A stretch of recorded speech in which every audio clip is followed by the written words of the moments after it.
आज श्रावणी पौर्णिमा, येडामाईची यात्रा वर्षातून 2 वेळा भरली जाते. एक चैत्र पौर्णिमेला आणि दुसरी श्रावण पौर्णिमेला.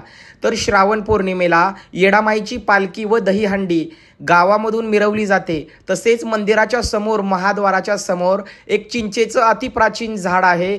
त्या झाडावर सर्व वारकरी मंडळीच्या समवेत येडामाईची दहीहंडी फोडली जाते. अशी आख्यायिका सांगितली जाते की पंढरपूरचे विठ्ठल स्वतः पंढरपूर सोडून येरमाळा क्षेत्री येडामाईची दहीहंडी फोडण्यासाठी येतात, अशी आख्यायिका सांगितली जाते. येडामाईच्या भक्तीमध्ये पाटील होते दंग, पंढरीचा देव तिथे आला पांडुरंग.